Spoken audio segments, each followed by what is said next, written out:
Hello and welcome to the first episode of the Sticks and Stones podcast. I'm Marcus, your host, and today is a pretty special day in my opinion because not only is this the first episode of Sticks and Stones, we also have a special guest, one of my close friends, Anthony. Hello, people. Obviously, since this is everyone's first time here, I should probably tell you the main gist of this podcast. Basically, I'm here to give you unbiased news, well, as unbiased as it can get, and while I know it's not 100% possible, I can try. There's also going to be positive news and an editorial, typically towards the end. Today, we'll be talking about facial recognition and the legality of it, as well as how it might impact us in the future. Stick around to the end to see the positive news for this episode, and I think you'll find it extra adorable today. So, without further ado, let's get started. Facial recognition has been banned in Maine, specifically Portland, Maine. This might not seem like big news, but it's really massive news for the whole country, because this evokes the question, which states will follow Maine, or what does this mean for us here in America? This is obviously a massive move for personal security and the questionable practice of using facial recognition to convict someone of a crime or crimes. Now, if you think or you know you were singled out by it, you can actually now sue them for it, especially the police department and the courts, and most likely win.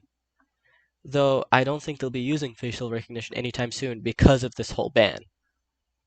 Essentially, the way it works is facial recognition has been banned by you can't use it as a government agency in Maine or as a law enforcement agency. The reason it's banned is because there's a lot of inaccuracies and there's also a insane amount of racial bias when you're using facial recognition.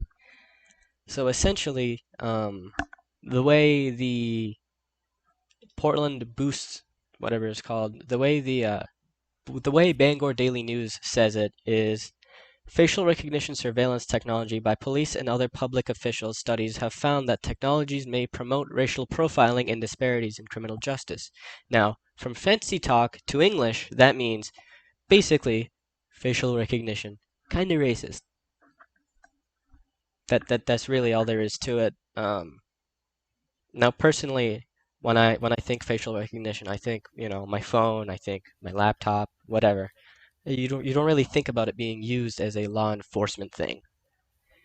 Now, I will say, with law enforcement agencies and all that not using it or using it really, do you think it makes it easier or harder to find the real person that committed the crime? It really depends. I have some programming experience, so I know that sometimes it can be a little bit janky if you're not using it correctly or there's some bugs. It could definitely be a really valuable tool, but there's always an opportunity for something to be messed up, and all of a sudden you've got this very expensive system that nobody wants to use because they don't know what's wrong with it. Yeah. Also, I should say this: if you are in Portland, Maine, or in Maine in general, and you think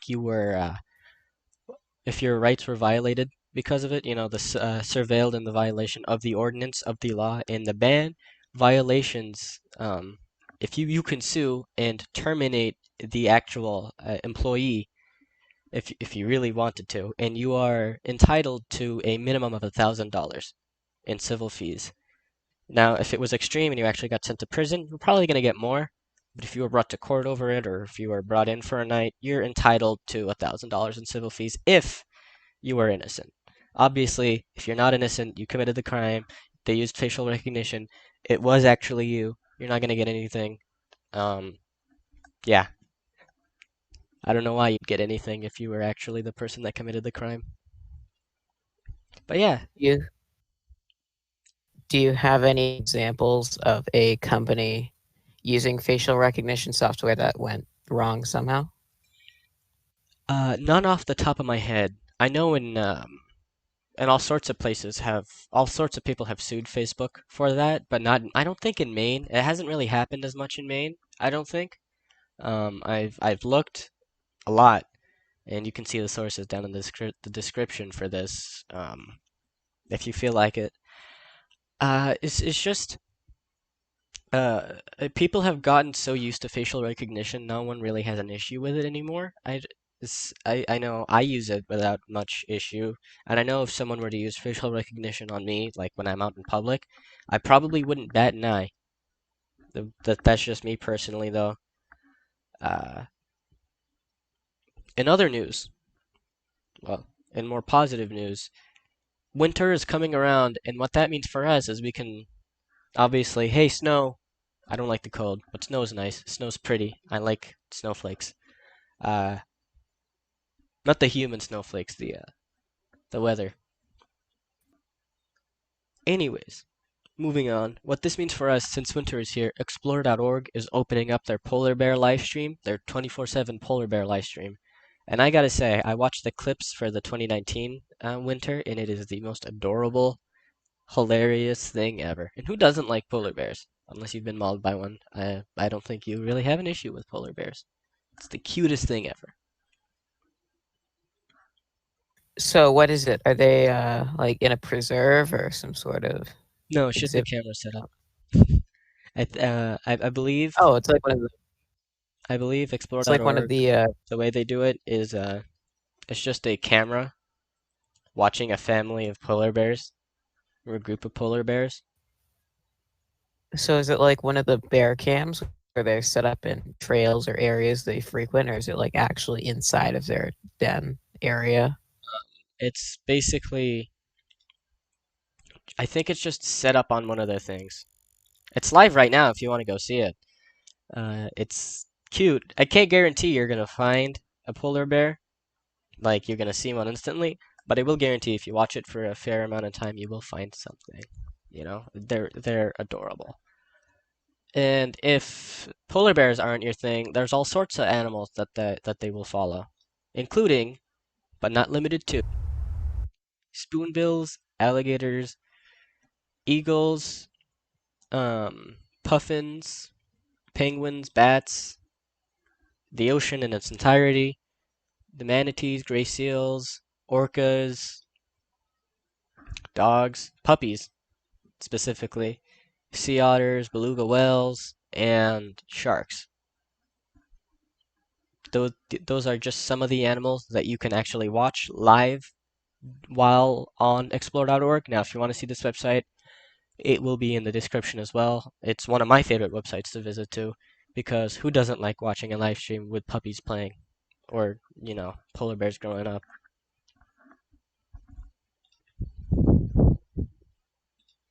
Anthony, what do you think? What's your take on it? I like that they're doing little things like that where it helps. All right, that doesn't sound good. I like it when they do live streams and everything because it does help raise awareness, but it's also nice for people to be able to watch the animals and be able to see them just doing their thing, their little habitats. Yeah, especially with obviously the situation we're in, COVID. You can't really go out, go to a zoo, you know? It would be amazing if you could, but you can't really go to the zoo nowadays. So what explore.org does, obviously, is you can just watch them, and I think it's great. It's a great alternative. It's one of the most relaxing and adorable experiences I've ever had during the quarantine. Um, that's really it for the quick news slash quick positive news. I will be going to how I feel about the facial recognition. If you want to hear about that, if you don't want to hear about that, you can just click to another video or something. I don't know. Click to another podcast. I know this is shorter and they will get longer over time. This is just a introductory podcast. But yeah, now on to the editorial. Personally, in my personal opinion, facial recognition for law enforcement and government agencies, yeah, it should be banned. And I think that it should be banned personally because if you think about it, there's already cameras everywhere, 24/7. If you commit a crime, someone's gonna see it, someone's gonna hear it, someone's gonna know. Now, with with tough surveillance like that, especially in public, there's really no need for it. In my opinion, there really is no need for facial recognition in situations like that. By way, Yeah, you can. What's your opinion? so my opinion is facial recognition is pretty hard to run and it takes time, especially if you're using a learning one. So if you go on even just YouTube, like you might be watching this on right now, you can see videos of like crimes happening in store, but the cameras are so poor quality that most of the time they don't even manage to get a good, well, they don't get a great idea of who's actually doing the thing. So instead of spending like a, a ton of hours just waiting for this thing to learn and then setting up all of these expensive equipment and like circuit boards just to make sure this thing works, why don't you just install better cameras in the areas? To be fair, in that case, it is way more expensive to store all of that video footage. That's why the cameras are so low quality. It's not because they can't afford it. They definitely can. It's that the higher quality of video is, especially with the, 1080p around there, videos get really large, especially when it's constantly recording 24/7 like that. You would need hundreds upon hundreds of terabytes, maybe more, to record all of that and still have enough space to look at it over. So that's why I think that they would want to use that instead of getting more higher quality cameras, but I'm not so sure. Definitely feel if you are using a lower quality camera and they want to put facial recognition on it, that's just going to make it even more inaccurate than it already is. So you're still not solving the problem. I suppose. Uh, how do you think it would work? Like if you were to be forced to live in a world where there is facial recognition like that. Be basically pretty similar to the one that we're in right now. It well, assuming that coronavirus wasn't a thing, masks would still be prevalent because if people were committing crimes, they'd probably want to wear masks. Yeah, There, um, people would definitely be way more careful committing crimes, but I definitely think there would be less, or it would at least evolve along with the system to be more advanced. yeah, I suppose. The thing is though, I would say with facial recognition, would they tell you? Because even though it's been banned, right? Legally, it's been banned. We don't really know for sure exactly if it's actually being used or not. Now, I figure there's probably some kind of lying around somewhere, but public doesn't have great access to it, so can't yeah, call out. I mean, this could move. You could move on to a whole other tangent, uh, about things. Because how do I say this? If it is still used, eventually we're gonna find out about it. The CIA kind of tells us everything. There's a lot of information that has to be stored in public documentation, and I couldn't imagine that there wouldn't eventually be a leak of some kind, and then Yeah. So could either it deal would with that be or they get it over with. it would be in within their interest to actually follow the rules that the people voted on to not use it, but at the same time, if they really wanted to, I bet they could probably get away with using it. Now, of course, that doesn't mean they are using it or that they aren't using it. I don't know. I'm just a 15-year-old. I have no really I have no say in most of this, you know? Yeah, it's mostly just we can talk Just about it. There speculation at isn't a this huge point. effect that we can make unless we're in a large enough group. Yeah. I mean, that's probably why this podcast is a thing. Yeah, I mean, Get out there the so original people the figure original it out. idea of this podcast is something really, really stupid, I will be honest.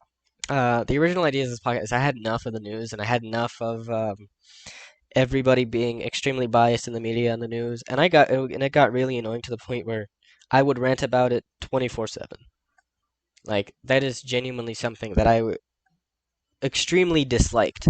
I'm not gonna say hate because I didn't hate it. I really, really disliked it though. It is so utterly ridiculous that people nowadays are just willing. It's utterly ridiculous that people are willing to just eat up whatever the news tells them without looking into it. So, this podcast originally was to clear that up, because I don't like that. I don't like that people just eat up whatever the news tells them. I think it is imperative that we do our own research and that we come to our own conclusion instead of letting the news do that for us, which is why I do that. What if they used facial recognition on the polar bear cameras so you could identify which one it was? That would be actually pretty hilarious and or adorable. Imagine like they have all these cameras and there's just a little square kind of around the face just saying this is this polar bear, this is this polar bear. Well, I mean, a lot of polar bears, not a lot, but some polar bears I feel like do have RFID chips to be so if they're injured or something and they are found so that they can be identified and tracked, but I'm not so sure that you could do that with polar bears, could you? It would be great though. I mean, with the algorithm thing I was talking about earlier, if you train an AI for long enough, it'll definitely be able to tell like super minute differences between things. Yeah. So I could imagine it working out. What would you think about like police body cams? If police body cams started using facial recognition on them. Police body cams typically are higher quality than security cameras, and I support Exactly. police having body cams. Now, if they were to have facial recognition, I don't know if that's possible with how small the body cameras are. I wouldn't mind it as much, I feel like, because the cop is there, like, in person, so you get to see everything, whether facial recognition or not, you see everything. There could be some issues, but I feel like it would be good. Yeah. There's a guy that has a warrant on them, but the cop doesn't know that. So it detects who he is. It thinks it's this guy, and it like is a little beep, and the guy can like see if it's actually him over at the police station. Like there will be some issues, but it would be a nice thing to have as extra security. I mean, what about in my opinion, I feel like if that were to happen, what's the whole system of the IDs then? Because like that's what the IDs thing is for. When you're pulled over or if a cop asks for your ID, they're not only checking, you know, if you are who you say you are, they're also checking your record. I feel like, or I'm pretty sure they are. Because if you have a warrant for your arrest, it's when they search up your ID, they're gonna see that. Yeah. So I figure if you can check the record, then there's probably some way to adapt that, I would figure. Yeah. Definitely pretty complicated, not super. It would definitely take some time to develop, but it might be a neat thing to have. Went from, hey, a city in a very small state in the esophagus of America. That's what Maine is, the esophagus of America. Uh, we went from that to what if we could do facial recognition on polar bears to cops. That is a perfect representation of what this podcast is going to be like for the rest of 2020 to 2021.